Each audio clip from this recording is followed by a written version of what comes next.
할렐루야. 우리 풍성의 성도님들 각자 있는 곳에서 하나님의 은혜와 더불어 함께 잘 살고 계신 줄로 믿습니다. 요즘 뭐 여러 가지로 불안하고 걱정도 되고 또 미래가 두렵기도 하고 그렇지만 믿음으로 사는 자에게 하나님이 늘 함께 해주시고 또 피할 길을 내주시고 또 우리를 도와주실 줄로 믿습니다.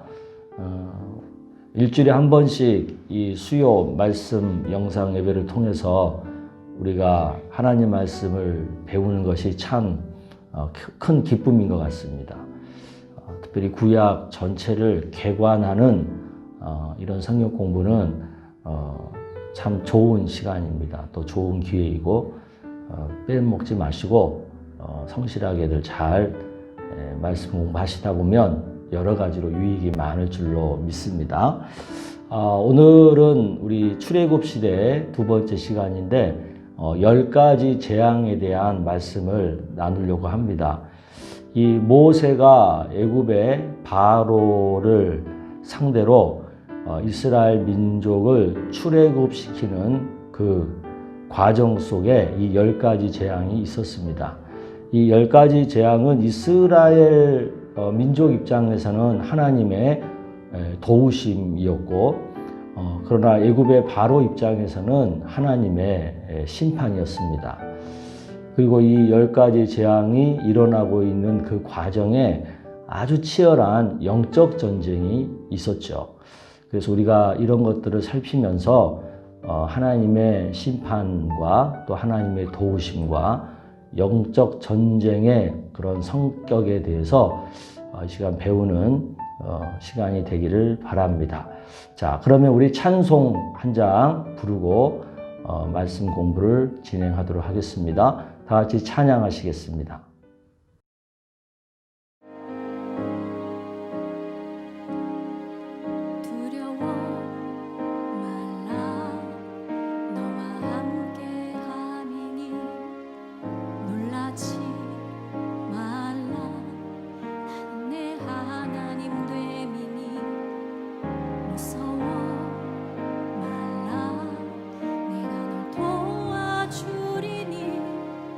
너는 마음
아멘.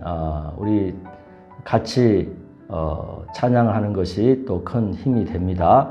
같이 기도하겠습니다. 하나님 아버지, 오늘 10가지 재앙에 대한 말씀을 공부하려고 합니다.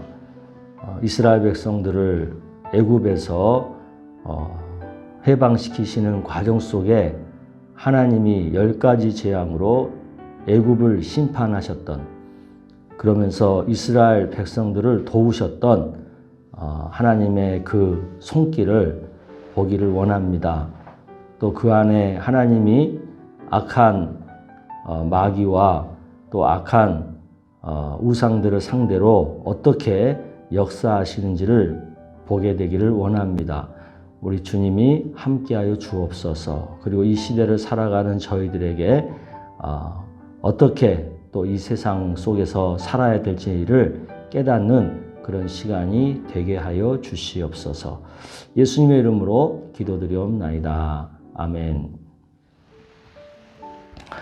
자, 그러면 우리 오늘 하나님 말씀 출애굽기 7장 2절에서 6절까지 말씀 우리 같이 천천히 한번 같이 읽어보도록 하겠습니다. 2절입니다. 내가 네게 명령한 바를 너는 내 형 아론에게 말하고 그는 바로에게 말하여 그에게 이스라엘 자손을 그 땅에서 내보내게 할지니라. 내가 바로의 마음을 완악하게 하고 내 표징과 내 이적을 애굽 땅에 많이 행할 것이나 바로가 너희의 말을 듣지 아니할 터인즉 내가 내 손을 애굽에 뻗쳐 여러 큰 심판을 내리고 내 군대 내 백성 이스라엘 자손을 그 땅에서 인도하여 낼지라. 내가 내 손을 애굽 위에 펴서 이스라엘 자손을 그 땅에서 인도하여 낼 때야 애굽 사람이 나를 여호와인 줄 알리라. 여호와인 줄 알리라 하심에 모세와 아론이 여호와께서 자기들에게 명령하신 대로 행하였더라. 아멘. 오늘 이 본문에 나와 있는 것처럼 바로는 점점 완악해지고 그 완악함으로 인해서 하나님의 심판이 계속되는 과정 속에 하나님께서 애굽을 다스리시고 또 이스라엘 백성들을 또 인도해 주시는, 그래서 결론적으로는 애굽 사람들이 하나님을 여호와로 알게 되는 그런 역사를 하나님 말씀하고 계십니다. 그래서 10개의 재앙을 통해서 이런 일들이 이루시는데 그 간단하게 그 재앙들을 좀 살펴보기를 원합니다. 첫 번째 재앙입니다. 첫 번째 재앙은 피죠. 피의 재앙이죠. 애굽의 젖줄이고 애굽인의 우상인 나일 강물이 피가 되게 하는 거죠. 피가.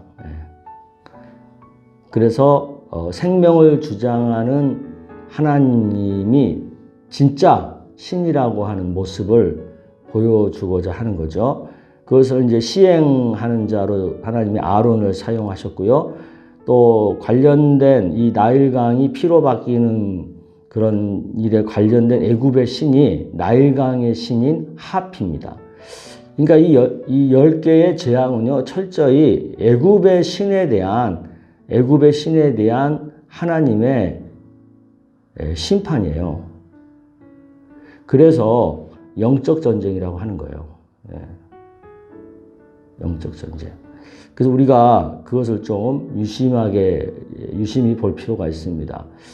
그 재앙의 내용이 뭡니까? 나일강 물이 피로 변하게 하는 재앙이죠. 그래서 강의 고기가 다 죽고 악취가 나고 먹을 물이 없게 되는, 그래서 우물을 파야만 하는 그런 재앙이죠. 그 재앙의 결과가 출애굽기 7장 20절에 나오는데 모세와 아론이 여호와께 명령하신 대로 하나님 말씀하신 대로 행하니까 바로와 그의 신하의 목전에서 지팡이를 들어서 나일강을 치니까 그 물이 다 피로 변했어요. 그 나일강 고기가 죽었고 물에서 악취가 났고 나일강 물을 마시지 못하는 거죠. 그 물이 피가 되면 얼마나 그 무섭겠어요. 그런 상황들인 거죠. 이제 이 나일강은 애굽에 있어서는 특별한 존재입니다. 왜냐하면 이 나일강 물과 또 나일강이 만들어낸 땅 있잖아요. 땅. 삼각주라고 하는, 그 땅을 통해서 농사를 짓고 사는 게 애굽의 최고의 그 산업이기 때문에 나일강은 애굽의 우상이고요. 애굽의 젖줄이고, 그렇죠. 그렇기 때문에 이들은 나일강을 그들의 생명처럼, 종교처럼 여기고 있는데 하나님께서 첫 번째 재앙으로 그 나일강을 치는 거죠. 그래서 하나님이 얼마나 전능한 신인지를 보여주시는 거죠. 예. 자, 그 다음에 이제 이어서 두 번째 재앙이 있죠. 이번에는 개구리 재앙이에요. 이 개구리는 풍부와 다산의 상징입니다. 그래서 애굽인들이 풍요의 신으로 섬겼던 이 개구리를 하나님이 사용함으로 하나님 앞에 이 개구리가 얼마나 허무한 존재인가를 보여주는 거죠. 시행자 여전히 아론이고요. 관련된 애굽의 신은 개구리 모양의 머리를 가진 헤카라고 하는 우상이에요. 그래서 그 개구리가 나일강에 무수히 생기는 거죠. 이 개구리 재앙으로 인해서. 그래서 이거 막 개구리가 궁궐에도 들어가고 침실에도 들어가고 침상 위에도 올라가고 또 바로 신하의 집들 뭐 백성들 뭐 화덕 떡반죽 그릇 다 들어가는 거죠. 그 자기들이 섬겼던 그런 개구리 우상이 오히려 자기를 괴롭히는 존재가 돼버리는 거죠. 그래서 개구리는 번식이 강하기 때문에 여인이 아이를 낳는데 도움이 되는 신으로 생각을 해서 개구리를 우상시한 거예요. 다산의 신으로. 다산의 신. 예. 근데 하나님은 이 우상을 이렇게 심판하는 거죠. 예. 그 세 번째 재앙을 볼까요? 세 번째 재앙 이름은 이예요. 이. 요즘은 이가 많지 않지만 옛날엔 이가 진짜 많았잖아요. 요즘 애들은 이에 대해서 아는지 모르겠어요. 인간이 하나님의 뜻을 거역할 때 하나님께서는 땅의 티끌까지도 당신의 채찍으로 사용함을 보여주는 거죠. 관련된 애굽의 신은 땅의 신인 갭이라고 하는 신이에요. 아론이 지팡이를 잡고 손을 들어 땅에 티끌을 치니까 애굽의 온 땅의 티끌이 다 이가 되는 거예요. 이가 되는 거예요. 애굽 사람들이 그렇게 자랑하고 소중히 여겼던 나일강의 기름진 땅이 이로 변하는 거예요. 이 이에 대해서 신학자들은 뭐 빈대라고도 하고 이라고도 하고 목이라고도 하고 뭐 하는데 아무튼 이 이가 득실거려서 그들을 괴롭게 하는 거죠. 그러니까 애굽 사람들이 소중하게 생각하고 자랑스럽게 여겼던 것들이 다 오히려 그들을 괴롭히는 존재로 만들므로 그들이 소중히 생각했던 것들이 얼마나 보잘것없는 것인지를 보여주는 거죠. 그다음 네 번째 재앙은 파리예요. 파리. 그 우상의 존재가 인간에게 무가치하고 해롭다는 것을 보여주는 겁니다. 이 파리도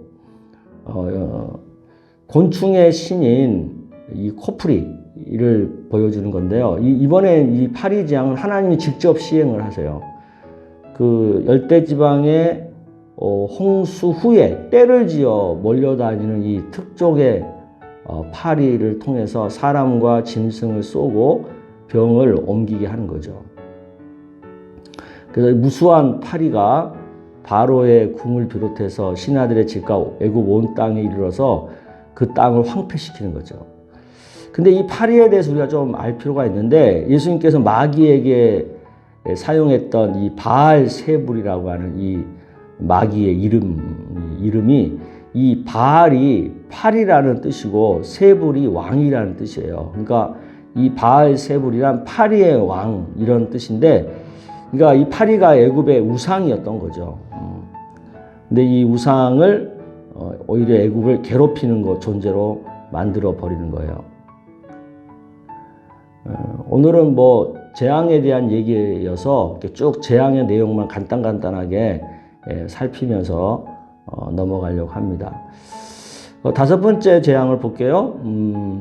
악질이에요, 악질. 이것은 생축, 살아있는 가축들의 전염병인데, 이 악질을 통해서 모든 피조물의 생사 지배권을 하나님이 장악하고 계신다는 것을 보여주는 거죠. 이것도 직접 하나님이 시행을 하세요. 그래서 여기에 관련된 애굽의 신은 황소의 신인 아피스와 하솔이 해당이 됩니다. 모든 생축들이 심한 악질로 말미암아서 치명적인 타격을 입어요. 그래서 이건 굉장히 재산상의 손해도 많이 가져다 주는 거죠. 재산의 손해. 그 하나님의 손이 들에 있는 가축들, 말, 나귀, 낙타, 소, 양 하니까 심한 돌림병이 생긴 거예요. 그러니까 다 이 재산들인데 이 악질로 인해서 엄청난 피해가 발생을 하겠죠. 이 가축은 재산이기도 하면서 그들에게는 우상적인 존재였다고 그래요.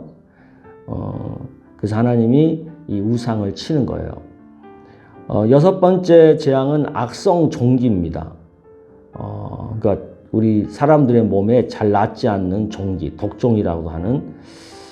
근데 이 종기를 통해서 그 바로 주변에 있었던 마술을 행하고 또 치료를 행했던 그런 술사들까지도 이 종기가 생기죠. 그래서 그들의 신의 무기력함을 보여주는 거죠. 이것은 이제 시행자가 모세예요. 관련된 신은 메이스라고 하는 여신, 의술의 신인 이모텝이 해당이 되고요. 피가 붉게 부풀어 오르면서 가려움 증세가 심하고 물집이 생기고 나중에는 화농, 그러니까 큰 어떤 피고름이 생기는 거죠. 그런 피부병을 얘기해요. 그 재를 가지고 바로 앞에서 모세가 하늘을 향해 날리니까 그것들이 악성 종기를 일으키게 되는 거죠. 여기서 중요한 것은 이 독종이 애굽의 모든 술객과 마술사까지도 공격했다는 거예요. 그것은 뭐냐면 하나님의 그 심판이 그들이 믿는 신보다 더 강력하다는 것을 보여주는 거죠. 네. 그 일곱째 재앙입니다. 우박이에요.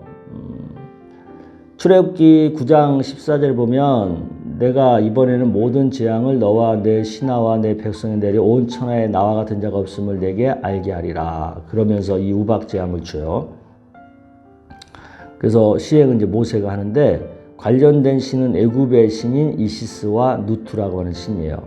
그러니까 우박이 애굽의 온 땅에 내려가지고 사람, 짐승, 또 식물까지도 모든 채소까지도 나무까지 다 꺾어버리는 거예요. 그러니까 총체적으로 피해를 입히는 거죠. 이 우박 재앙의 특징이 있는데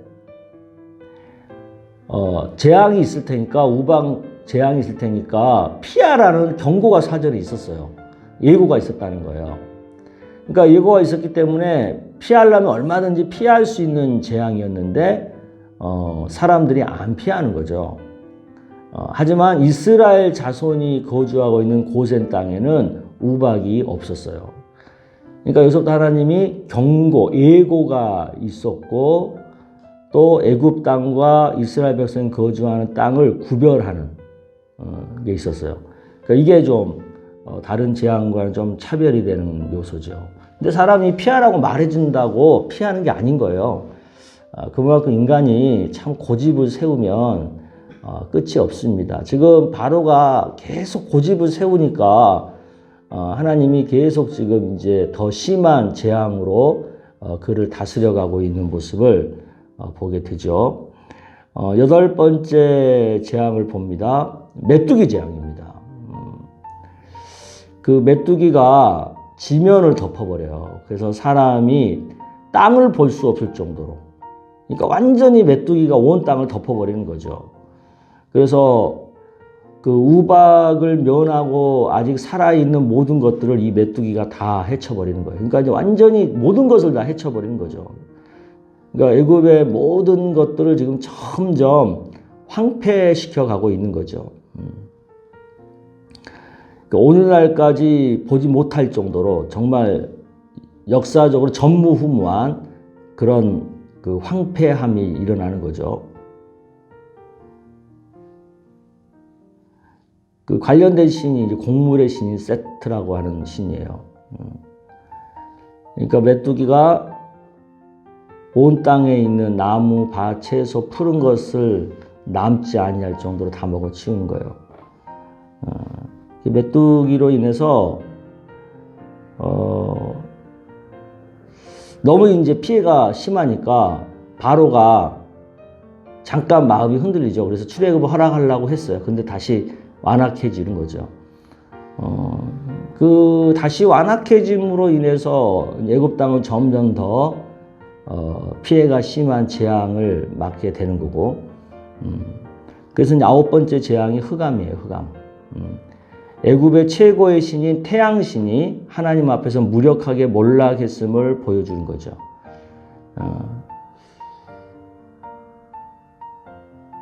태양신 아몬나라고 하는 신에 대한 하나님의 심판이에요. 모세가 하늘을 향하여 손을 내미니까 하늘이 깜깜해지고 흑암이 3일 동안 온 애굽 땅을 덮는 거죠. 그런데 이스라엘 자손이 거주하는 곳에는 빛이 있는 거예요. 그러니까 구별이죠, 구별. 한쪽은 심판, 한쪽은 하나님의 구원이 있는 거예요. 구별이 되고 있는 거예요. 지금 오늘날도 하나님이 심판하시는 대상이 있는가 하면 또 하나님이 구원하시는 대상이 있어. 이렇게 하나님은 구별하고 있다는 것을 우리는 잊지 말아야 합니다. 하나님께서 애굽을 상징하는 태양신을 박멸한 재앙이죠. 놀라운 것은 이스라엘 백성들이 거하는 고센 땅에는 빛이 그대로 있었다는 사실이고, 그 뭐예요? 하나님의 심판 가운데서도 하나님의 백성은 보호하신다, 구원하신다 하는 약속의 표시입니다. 자, 마지막 열 번째 재앙을 보겠습니다. 이 마지막 이제 열 번째 재앙이 피크죠. 장자의 죽음이에요. 사람이나 가축이나 모두 첫 번째 태어난 그 첫 태생에 대해서 다 죽게 하는 장자가 죽는 재앙이죠. 장자의 죽음은 애굽 전체의 죽음을 상징하는 거예요. 그리고 애굽에 대한 최종적 심판을 경고하는 거고요. 직접 하나님이 시행하시죠. 그리고 이와 관련된 애굽의 신은 생명의 신이라고 불리는 푸타에 대한 하나님의 심판이죠. 애굽 땅에 있는 모든 처음 난 것은 왕위에 앉아있는 바로의 장자로부터 시작을 해서 몸종의 장자, 모든 가축의 처음 난 것까지 다 죽게 되는 거예요. 그러니까 첫 태생은 다 죽는 거예요. 그래서 다 죽으니까 그 밤에 애굽 사람들이 이제 다 일어나게 되고 이제 큰 부르짖음이 생기게 되고, 그래서 그 나라에 죽임당하지 아니한 사람이 아무도 없죠. 사람과 생축에 처음 난 것이 다 죽임으로 삶과 죽음이 오직 하나님께 달려 있음을 보여주시는 거죠. 근데 이 열 번째 장자의 죽음의 재앙에서 이제 우리는 그 유월절이라고 하는 하나님의 특별한 구원의 방법을 우리가 보게 되는데, 이것에 대해서는 우리가 다음 시간에 좀 더 구체적으로 다루도록 하겠습니다. 오늘 10가지 재앙에서 우리가 생각을 해봐야 될 것은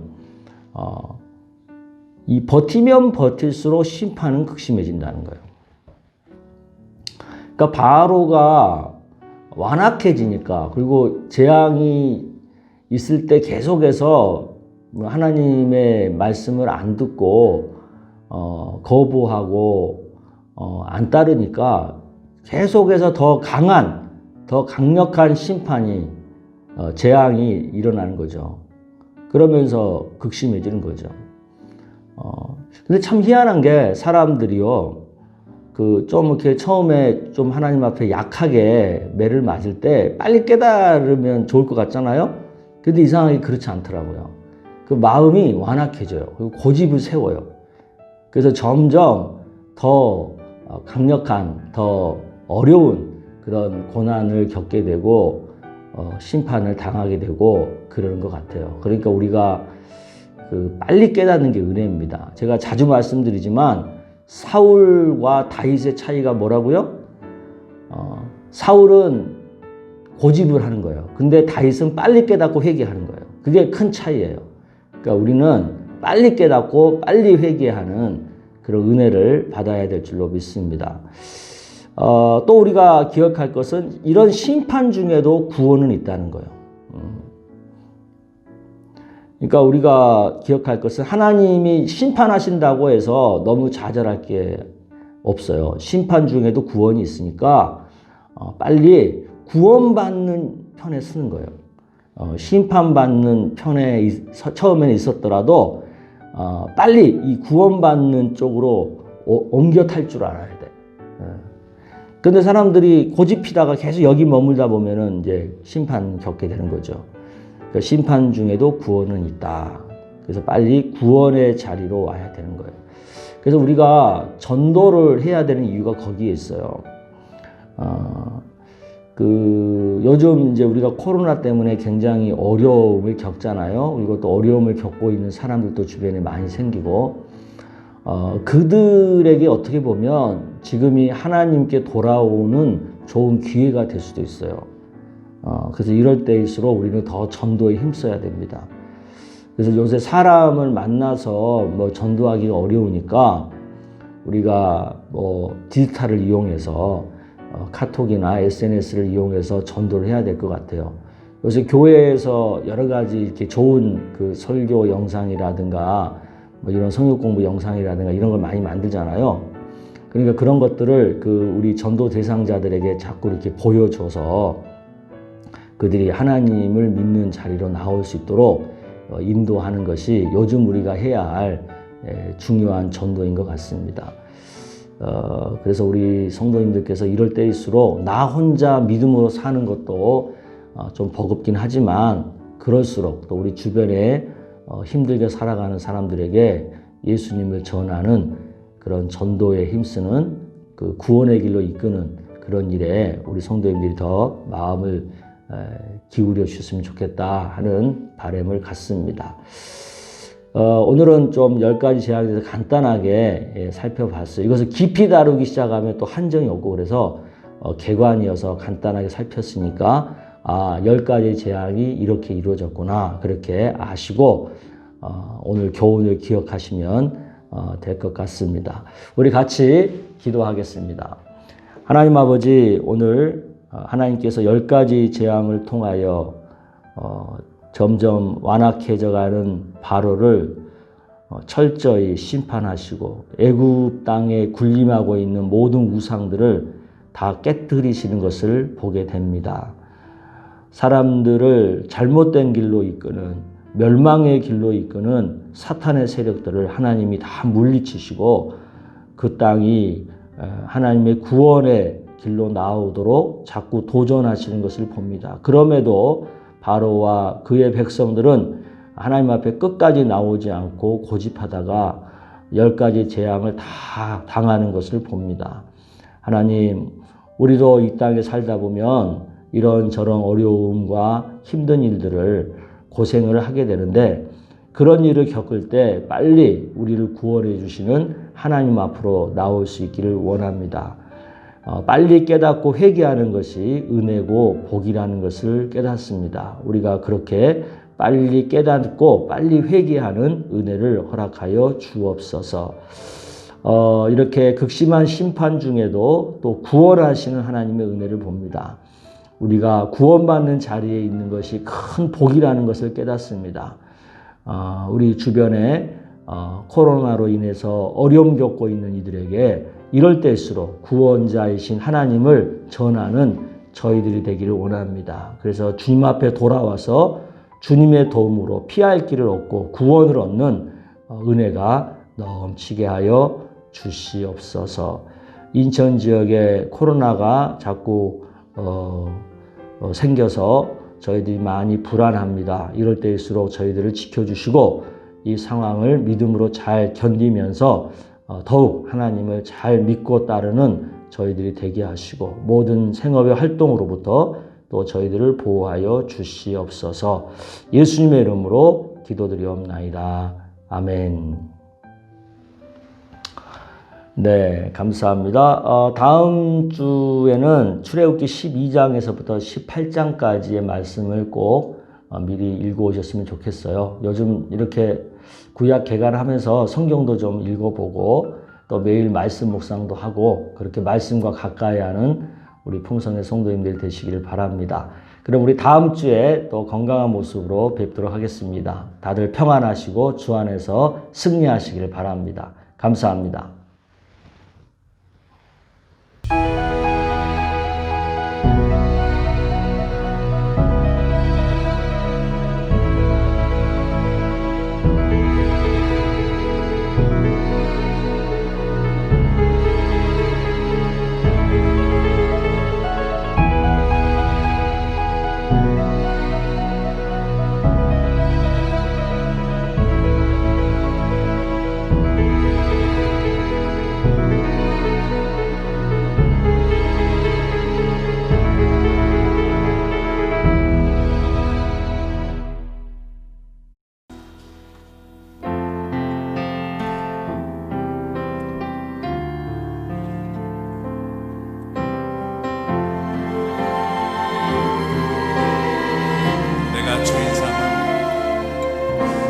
주인 삼은 모든 것 내려놓고 내 주 대신 주 앞에 나가 내가 사랑했던 모든 것 내려놓고 주님만 사랑해.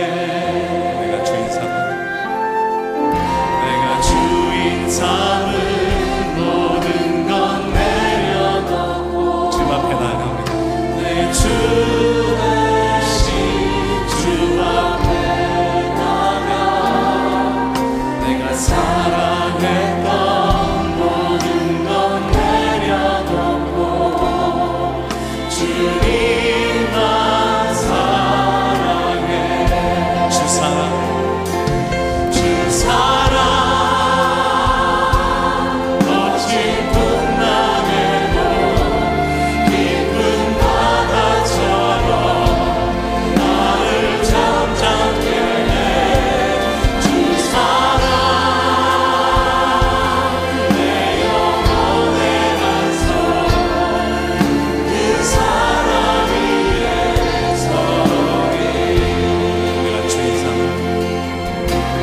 주인 삼은 모든 것 내려놓고 내 주 대신 주 앞에 나가 내가 사랑했던 모든 것 내려놓고 주님만 사랑해. 주 사랑 주 사랑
기도하겠습니다. 우리 왕 되신 예수 그리스도께 이 시간에 영광의 박수 올려드립니다. 아멘.